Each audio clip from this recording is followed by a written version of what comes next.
ఇప్పుడైతే మేము గండికోటలో ఉన్నాము. ఈ వీడియో అయితే Gandikota day 2 part. Early morning sunrise చూడడానికి అయితే వచ్చేసాము మేము. కానీ స్నోఫాల్ బాగా ఉండడం వల్ల మేము సన్ రైజ్ మిస్ అయిపోయాము. స్నోఫాల్ ఉన్నప్పుడైతే మనకి సన్ రైజ్ క్లియర్గా అయితే కనపడదు ఖచ్చితంగా. సో ఈ గండికోట అనేది ఖచ్చితంగా 2 days ట్రిప్ ఇది. నేనైతే మీకు కోట ఓవర్ వ్యూ చూపిస్తున్నా లోపల నుంచి. నాకు తెలిసి ఈవినింగ్ వ్యూ కన్నా మార్నింగ్ వ్యూవే సూపర్ ఉంటుంది. వీకెండ్స్కి బెస్ట్ స్పాట్ ఇది. ఇక్కడ లేదంటూ లేదు. ఒకటే ఒక ప్రాబ్లం ఏంటంటే ఇక్కడ ఫుడ్ కొంచెం ప్రాబ్లం ఉంటుంది. మేము ఆ సరౌండింగ్స్లో తిన్నప్పుడు అయితే మాకంత డెలిషియస్గా ఏం అనిపించలేదు, అంత నీట్గా అంత టేస్టీగా అయితే ఏం అనిపించలేదు నాకైతే. వెహికల్ ఉన్న వాళ్ళైతే జమ్మలమడుకి వెళ్ళి అక్కడ అభిరుచి అనే రెస్టారెంట్ ఉంటుంది, అక్కడైతే తినచ్చు, బాగుంటుంది. అక్కడ గండికోట నుంచి ఒక 10 kilometers వస్తుంది అది. కాకపోతే మంచి ఫుడ్ కావాలి అంటే అక్కడికే వెళ్ళాలి, జమ్మలమడుకి వెళ్ళాలి. ఈ కోట లోపల చాలా ఫ్యామిలీస్ ఉన్నాయన్నమాట. ఈ ఫ్యామిలీస్ కొన్ని ఏళ్ల తరబడి ఇక్కడనే ఉంటున్నాయంట. ఇప్పుడు ఈ ఫోర్ట్ వాల్స్ చూడండి, మనం ఎగ్జిట్ అయ్యేటప్పుడు కనబడుతూ ఉంటుంది. ఫోర్ట్ వాల్స్ ఎంత హైట్లో ఉంటాయో, చాలా వ్యూ మాత్రం చాలా బాగుంటుంది లోపల నుంచి.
ఇప్పుడైతే మనం కోటలో నుంచి ఎగ్జిట్ అయిపోయాము బయటికి. ఇప్పుడైతే బ్యారిగేడ్స్ పెట్టేశారు. ఇప్పుడు వెహికల్స్ నాట్ అలౌడ్ అనమాట, ఎందుకంటే షూటింగ్స్ జరుగుతున్నాయి ఇక్కడ. మేమైతే ఫ్రెష్ అవ్వడానికి మా క్యాంప్కి వెళ్ళిపోతున్నాం. ఇంకా ఈ fort details, camp details, travelling details అన్నీ నేను పార్ట్ 1లో పెట్టాను. పార్ట్ 1 ఖచ్చితంగా చూడండి, మిస్ చేయకండి అది.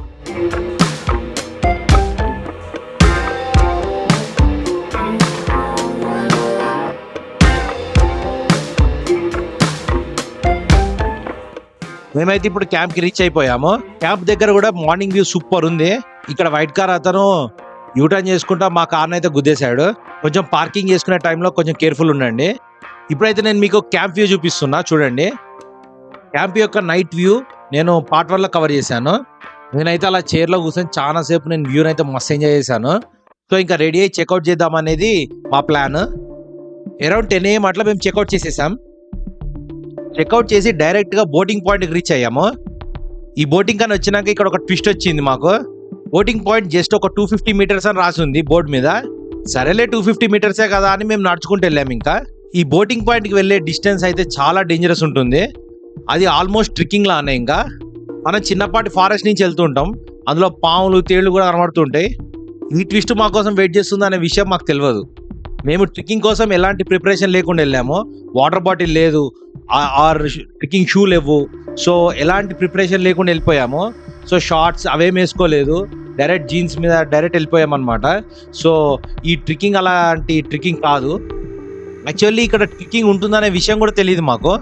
మార్నింగ్ ఎంత చలి పెట్టిందో మధ్యాహ్నానికి అరౌండ్ 10 AM తర్వాత అంత ఎండ కొట్టడం స్టార్ట్ అయింది. వీళ్ళు పెట్టిన డిస్టెన్స్ కూడా కరెక్ట్ కాదు, 250 meters ఉండదు, ఇది ఇంకా ఎక్కువనే ఉంటుంది.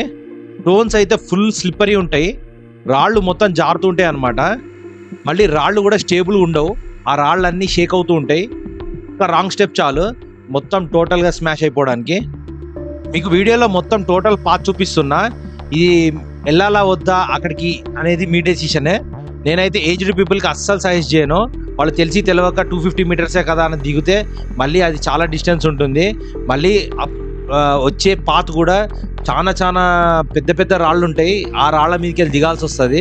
నేను మీకు మొత్తం వీడియోలో చూపిస్తా. సో ఆ డెసిషన్ అయితే ఎవరైతే వెళ్తారో వాళ్ళదే డెసిషన్ అదిగా. నేను ఇక్కడ చూసినంత వరకు ఏజ్డ్ పీపుల్ అయితే రాలేదు, మిడిల్ ఏజ్ వాళ్ళు చాలా మంది వచ్చారు కానీ ఏజ్డ్ పీపుల్ అయితే రాలేదు. చాలా మంది మధ్య వరకు వచ్చి కూడా రిటర్న్ తిరిగి వెళ్ళిపోయిన వాళ్ళు ఉన్నారు. అరౌండ్ మాకు దిగడానికి అయితే ఒక 1.5 అవర్ పట్టింది. 1 అవర్ టు 1.5 అవర్. ఎందుకంటే నేను చాలా జాగ్రత్తగా దిగాను. ఎందుకంటే ఒక్క రాయి మిస్ అయినా కానీ కింద పడిపోయే ఛాన్సెస్ ఉంటాయి. మనం ఏ దారిలో అయితే వెళ్తామో అదే దారిలో మళ్ళీ రిటర్న్ రావాల్సి ఉంటుంది. ఇక్కడ మీరు చూడండి ఎంత డౌన్కున్నాయో.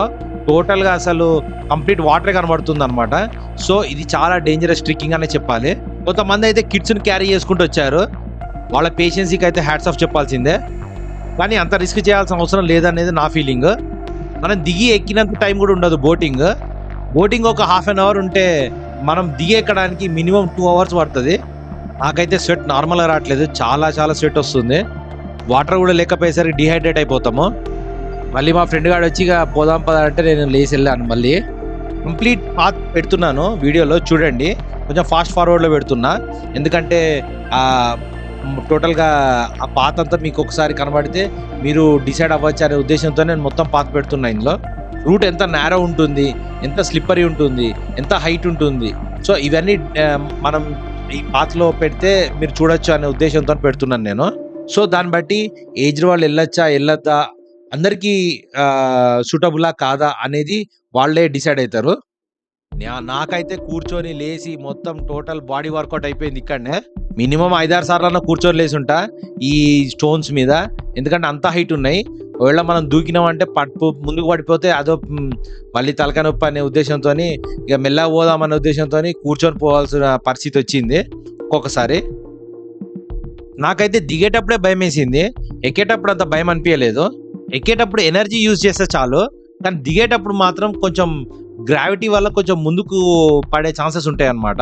సో స్లిప్ అయితే ముందుకు పడే ఛాన్సెస్ ఉంటాయి. సో ఇంజ్యూరీ అయ్యే ఛాన్సెస్ ఎక్కువ ఉంటాయి అనమాట దిగేటప్పుడు.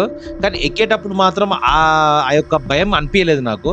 సో స్టోన్స్ హైట్ మాత్రం చాలా ఎత్తుంటాయి అనమాట. ప్రతి ఒక్క రాయి చాలా ఎత్తులో ఉంటుంది. ఫస్ట్ కొంచెం నేను ఎందుకు వచ్చినా అనే ఫీలింగ్లో ఉండే, కానీ కిందికి దిగిన తర్వాత నాకు ఆ ఫీలింగ్ మారిపోయింది. అరే ఇది రావడం వర్తి అనిపించింది నాకు. ఈ చిన్నపిల్లలు ఎక్కే చూస్తుంటే నాకు అనిపించింది అనమాట, అరే ఇంత చిన్న పిల్లలు వస్తున్నారు మనం రావడానికి ఏందని. సో అది కూడా ఒక టైప్ ఆఫ్ మోటివేషనే. మిడిల్ ఏజ్ వాళ్ళు, చిన్నపిల్లలు వాళ్ళే వస్తున్నారు అనమాట. సో ఖచ్చితంగా మనం ఈజీగా చేయగలుగుతామని ఒక కాన్ఫిడెన్స్ వచ్చింది అనమాట. కొంచెం మోటివేషన్ లాగా అనిపించింది. ఎందుకు వచ్చినాం అనే ఫీలింగ్ అనేది కొంచెంగా తక్కువ వచ్చేసింది. ఇంటికి పోయి చూసిన తర్వాత టోటల్గా నాకు అసలు ఒపీనియనే మారిపోయింది. ఫైనల్లీ ఫుల్ తంటాలు పడి మొత్తానికైతే బోటింగ్ పాయింట్కి రీచ్ అయ్యాను. ఇంకా కష్టపడి వస్తే మళ్ళీ ఇక్కడ వెయిటింగ్ ఉన్నది. ఇక్కడ హాఫ్ అన్ అవర్ వెయిట్ చేయాలంట. ఇదే రివర్ పెన్నా. ఇందులోనే బోటింగ్ విజువల్స్ చూపిస్తాను నేను మీకు ఇప్పుడు. ఈ బోట్ కెపాసిటీ 15 మెంబర్స్ మాత్రమే. విజువల్స్ అయితే నెక్స్ట్ లెవెల్ ఉంటాయి, చూడండి. ఫైనల్గా నాకు ఈ బోటింగ్ చేసిన తర్వాత నాకు ఏం అర్థమైందంటే, అసలు పెన్నా రివర్ ఎలా గండి కొట్టింది ఈ పెద్ద కొండకి అనేది ఒక ఫుల్ క్లారిటీతో కనబడుతుంటుంది ఇక్కడ. ఇలాంటి న్యాచురల్ గండిని దగ్గర నుంచి చూడొచ్చు. సో బోటింగ్ చేసిన తర్వాత కంప్లీట్ ఒపీనియన్ మారిపోయింది నాకు. నేను వచ్చిన కష్టానికి అసలు ఫలితం ఉంది అని అనిపించింది నాకు. అయితే ఈ బోటింగ్లో నాకు ఇంకో విషయం తెలిసింది ఏంటంటే, కొంచెం ముందుకు పోయిన తర్వాత మనం వచ్చిన రూట్ కాకుండా ఇంకో రూట్ ఉందంట ఈ బోటింగ్ చేయడానికి. ఆ రూటు 5 కిలోమీటర్స్ అట ఫారెస్ట్ నుంచి. సో చాలా డిస్టెన్స్ అట అది. సో అవన్నీ డైరెక్ట్ స్టెప్స్ ఉంటాయి, కాంప్లెక్స్ ఉండదు. కానీ ఫారెస్ట్లో నుంచి వెళ్ళాలి, కాకపోతే 5 కిలోమీటర్స్ అట అది. సో అక్కడ వాటర్ ఫాల్ కూడా ఉంటుంది.